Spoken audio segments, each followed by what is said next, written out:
ज्ञानी पुरुष के पास जाए तो क्या करे? जी, तद्विद्धि प्रणिपातेन परिप्रश्नेन सेवया। 3 सूत्र दिए, ठीक है।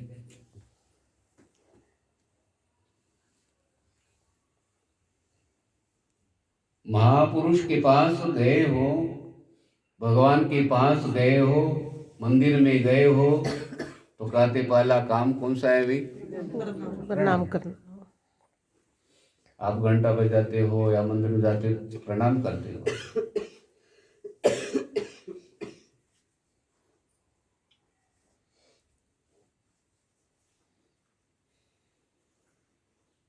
गंगा जी हमारे लिए वॉशिंग मशीन बनी है, तो जो वॉशिंग मशीन बने हैं तो हमारे तो कपड़े, वॉशिंग मशीन जो कंपनी की होती है वो तो कपड़े धो देती है, लेकिन वो वॉशिंग मशीन पापों के कपड़े कितने ढेरों, और एक के थोड़े हैं, बोलो। अनगिनत लोगों के, हमारे घर में कपड़ों की कॉलोनी के ढेर ला कर दे। हाँ जी, मुंबई से कपड़े आ गए, कोरियर से सारे कपड़े ट्रेन में भर, कौन कौन बहन तैयार हो जाए? उसके पैसे नहीं मिलेंगे। है जी, हम तो बोलेंगे ट्रेन ही कैंसिल हो जाए। अरे हाँ,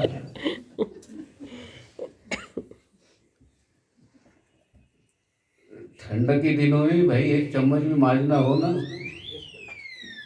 है जी, 1 चम्मच धोना हो तो सोचना पड़ता है। कोई बहन चाय पीने के लिए बैठी और कटोरी भूल गई और कंबल ओढ़ ली ऊपर, वो बोली फुर फुर करके ऐसे ही पीना है। नहीं उठेगी कटोरी, कंबल से नहीं उठेगी। और ठीक करते हैं वो, क्योंकि पैर ठंडे हो जाएंगे, वहां जाएंगे तो उससे अच्छा क्या है? धीरे धीरे पी लो, फूंक मार के।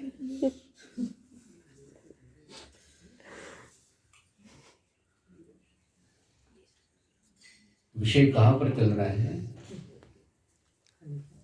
हमारे लिए भगवान वॉशिंग मशीन बनते हैं। ये यंत्र भी बनाया और इस यंत्र के अंदर में आत्मस्वरूप में बिजली बनकर प्रविष्ट कारण रंध्रेण, आपने श्रवण किया। धुनोति शमलम कृष्ण सलिलस्य यथा शरद। शरद ऋतु का जैसा, शरद ऋतु में जैसे नदियों का जल निर्मल होता है, उसी तरह से कहते जिस समय आप कथा श्रवण करते हो तो आप भी कैसे हो जाते हो?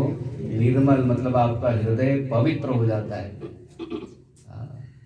क्यों पवित्र होता है? तो स्वयं भगवान कहते हैं मैं पाप कर्मों को धोता हूं।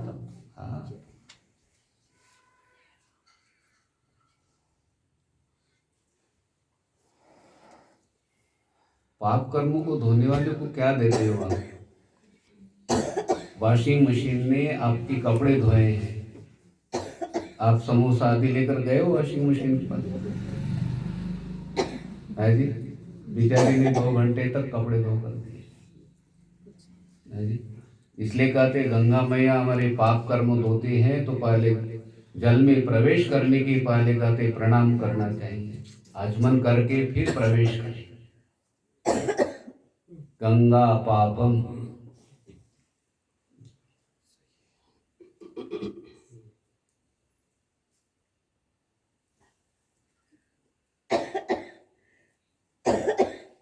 तो राजा परीक्षित का पहला प्रश्न है मरणासन्न व्यक्ति को क्या करना चाहिए? जो पुरुष सर्वथा मरणासन्न है, मतलब बहुत निकट में है, वो पता चल जाता है, बहुत निकट में मृत्यु है, वृद्धावस्था में पता लग जाता है।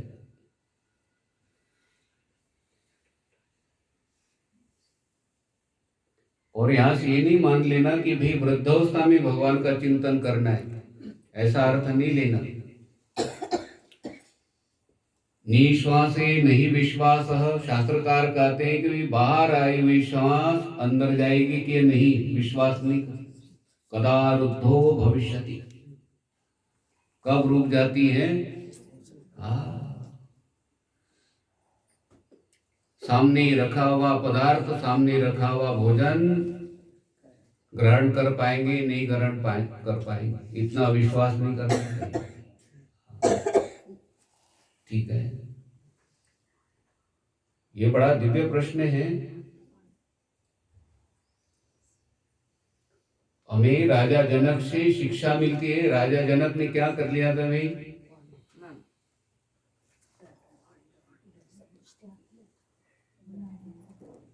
राजा जनक जिस समय भोजन करते थे, सुखदेव जी महाराज सर्वप्रथम राजा जनक के यहाँ पर गए थे।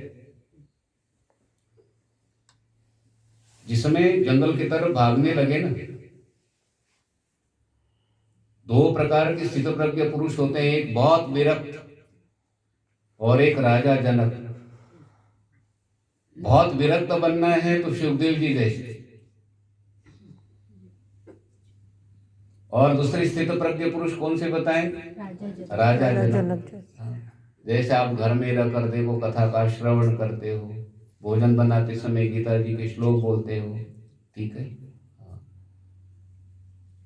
वो पीछे बहने रहती ना, झाड़ू लगाते समय भी मैया सप्तमना पार्थ, तो राजा जनक बन गए कि नहीं? आप झाड़ू लगाते समय भी भगवान के साथ जुड़े हो।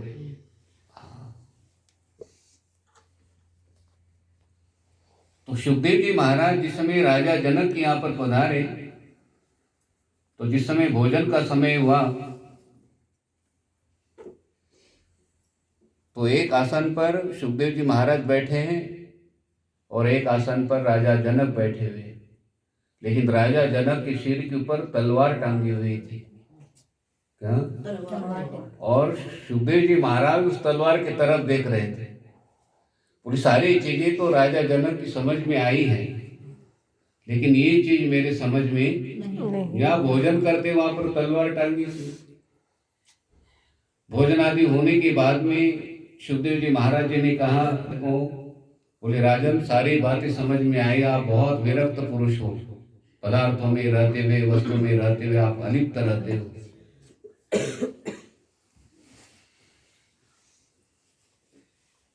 राजा जनक ने कहा कि हर समय मृत्यु को याद करता हूँ और भोजन के समय मृत्यु को भूल न जाऊं। काल मेरे सिर के ऊपर ही है, काल का मुझे स्मरण रहे भोजन करते समय, इसलिए मैंने तलवार क्या कर दी है। तो भोजन करते समय भी मैं मन के अंदर में क्या करता हूँ? सिमरन करता हूँ, भगवान का स्मरण करता हूँ, क्यों? काल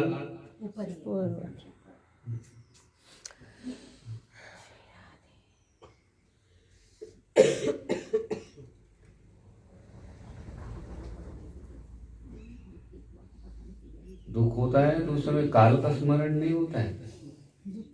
नहीं, बालक को कुछ चीज लग गई, भूख लग गई, तो वो किसको बुलाता है? माँ को। रोटी नहीं बोलता है, क्या बोलता है? माँ को। उसी तरह से मेरे सिर के ऊपर काल है, काल को याद नहीं करे राजा जनक, किन को याद करें? काल है तो भय हो गया ना अंदर, और भय से क्या हो जाता है? प्रीति हो जाती है। रामचरित्र मानस में तुलसीदास जी महाराज कहते, भय बिनो कोई न प्रीति, कोई न प्रीति।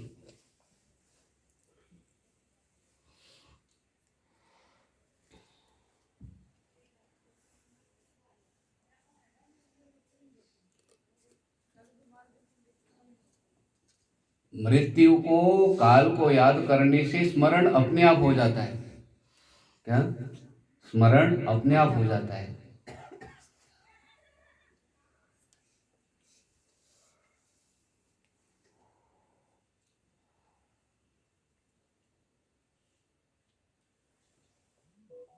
तो पहले प्रश्न का उत्तर दे रहे हैं सुखदेव जी महाराज। तस्मात् भारत सर्वात्मा भगवान ईश्वरो हरिः, श्रोतव्य कीर्तितव्यश्च स्मर्तव्य चेता भयम्। कहते सर्वात्मा, मतलब प्रकृति से जो परे हैं, शरीर से परे हैं, ठीक है।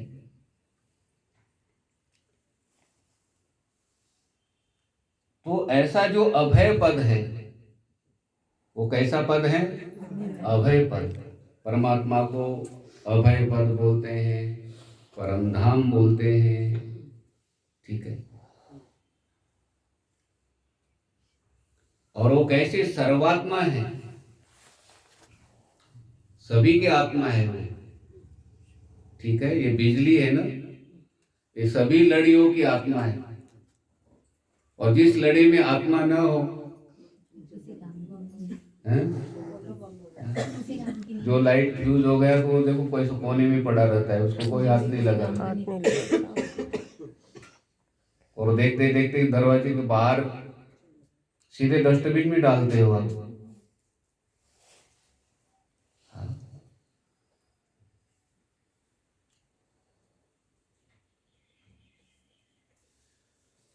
तो जो सर्वात्मा सर्वशक्तिमान भगवान श्री कृष्ण की लीलाओं का श्रवण क्या करना चाहिए भाई? भगवान श्री कृष्ण की लीलाओं का श्रवण, और कीर्तन भी करना है तो उन्हीं का ही कीर्तन, ठीक है। और स्मरण भी करना है तो उनका ही स्मरण। तो कथा कीर्तन, गुण कीर्तन और नाम कीर्तन किनका? भगवान।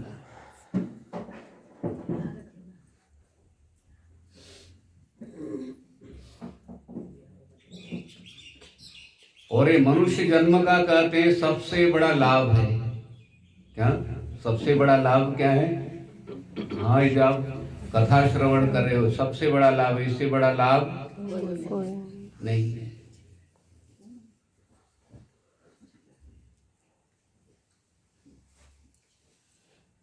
तो ज्ञान से, भक्ति से, धर्म की निष्ठाओं को ऐसा बनाओ आप,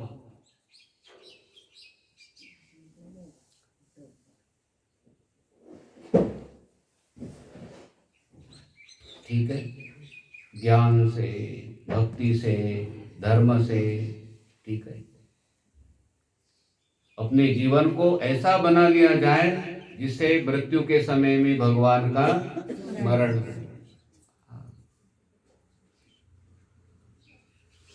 ज्ञान प्राप्त करो, भक्ति प्राप्त करो, धर्म करो, ये हमारा क्या है भी कर्तव्य है। जो मरणासन्न व्यक्ति के लिए क्या कर्तव्य है? तो कहते ज्ञान से, भक्ति से, धर्म से अपने को ऐसा बनाओ कि मृत्यु के समय में भगवान का नाम मुख से निकले।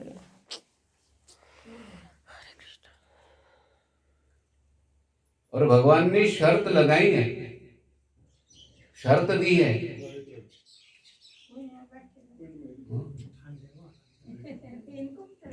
नीचे बैठ सकते हो तो आगे आगे, और शब्द आगे आगे जगह है, आगे उधर जाए, आराम से बैठो।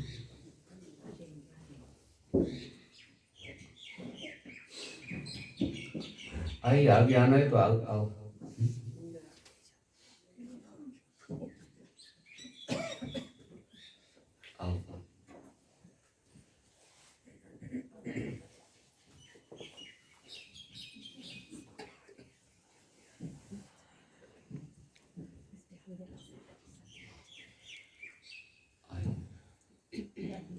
विषय कहाँ पर चल रहा है?